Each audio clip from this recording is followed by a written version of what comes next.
안녕하세요. 2019년 제자훈련 수료생 장봉록 형제입니다. 저는 부산에서 신혼 초에 제 사랑하는 아내의 전도로 결혼 초기 힘들어하는 아내를 위해 교회라는 곳을 생애 처음 따라가 주었습니다. 한 번의 교회 발걸음을 통하여 하나님은 나를 위하여 내 인생을 설계하고 계셨다는 것을 그때는 미처 몰랐습니다.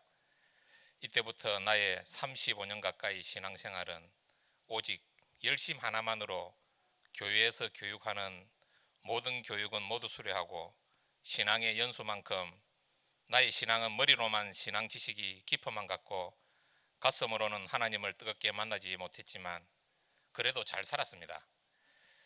평생에 한 번만 받으면 된다는 그 힘든 제자훈련과 사역훈련도 열심 하나로 우수한 열정으로 수료하였지만 나의 자아만 더 높아갔을 뿐 내 행동과 모습에서는 예수님의 제자다운 모습은 보이지 않는다고, 아내는 매번 변화도 없는 훈련은 받아서 뭐하냐고 나를 질책하였습니다. 하지만 저는 여전히 교회에서 은혜 없는 봉사와 감격 없는 예배를 드렸습니다. 저는 나름 제가 신앙생활을 다른 사람보다 잘하고 있다고 교만한 생각을 하였습니다. 나는 하나님 앞에서 그래도 정직하게 살려고 노력했고 나 자신은 준법 정신과 다른 사람들에게 피해를 주지 않고 살면 좋은 그리스도인이라고 생각했었습니다. 그러나 이런 은혜 없는 봉사와 예배 생활이 지속되면서 몸과 마음은 예배에 대한 기쁨은 없고 주일날 예배를 빠지면 뭔가 나에게 안 좋은 일이 생길 것 같은 생각에 주일 예배를 의무적으로 드리고 있는 나의 모습을 보게 되었습니다. 그러던 중 아내의 건강이 나빠지기 시작하였습니다. 원인을 알 수 없는 어지러움증과 싸우고 있는 중에 어깨에 정체불명의 13cm 되는 큰 혹이 생겨 내 인생의 가장 큰 시련이 닥쳐오고 말았습니다. 나는 하나님께 엎드려 나의 교만과 죄를 고백하고 기도하였습니다. 이런 나의 기도를 들으셨는지 하나님은 아내의 어깨 종양이 부산대학병원에서는 암이라는 판정을 받고 서울 삼성병원에서 수술을 하였는데 기적같이 의사도 처음 보는 종양이나 암은 아니라는 판정을 받았습니다. 나의 이런 은혜 없는 신앙생활과 불만과 불평으로 가득 찬 나를 하나님은 불쌍히 여기시고 저희 가정에 새로운 계획을 준비하고 계셨음을 알지 못했습니다. 그런 시간 중에 아이들이 학업을 마치고 한국으로 돌아가게 되었습니다. 저희 부부는 한 달이 멀다 하고 서울에 있는 아이들을 만나는 기쁨으로 왔다 갔다 수없이 하였습니다.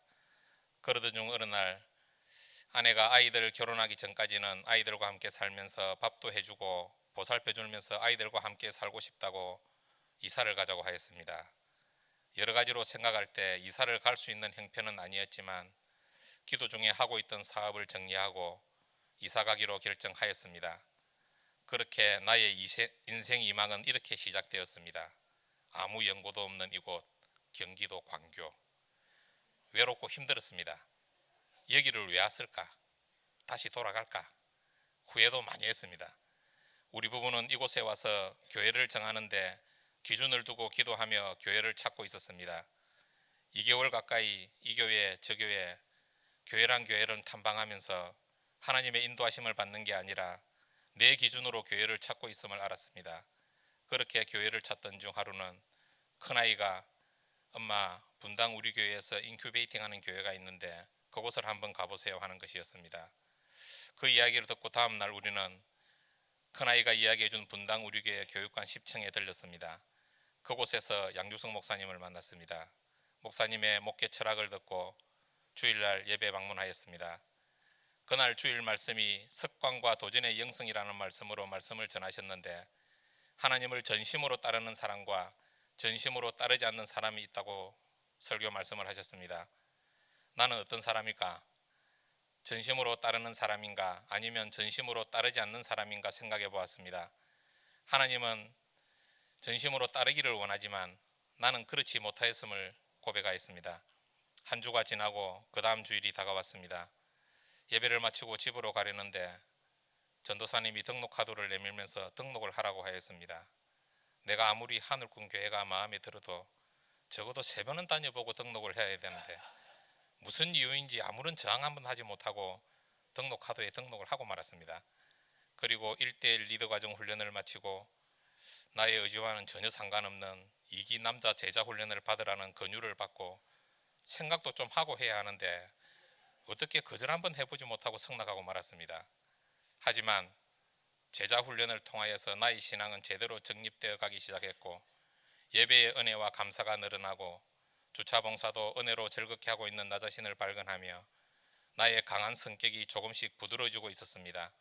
상대방을 배려할 줄 모르던 성격에서 상대방을 이해하려고 하며 가장 큰 변화는 아내가 그 힘들어하던 집안 청소도 남자는 집안일을 하는 것이 아니라고 내가 그렇게 주장을 하였는데 지금은 청소도 한 가지 도와주고 있는 나 자신에 많은 변화가 있음을 느꼈습니다. 그리고 제자 훈련 기간 동안 감사한 것은 매주 토요일 7시에 1년 동안 한 명의 낙오자도 없이 모두 수료하게 되었습니다. 감사합니다.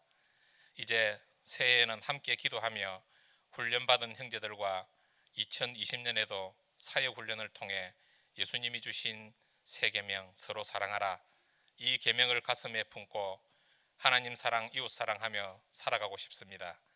아직 많이 부족합니다. 유전자가 그리 쉽게 변하겠습니까마는 예수님 보혈로 변화된 삶을 살아갈 수 있도록 기도하고 격려하고 지켜봐 주세요. 감사합니다.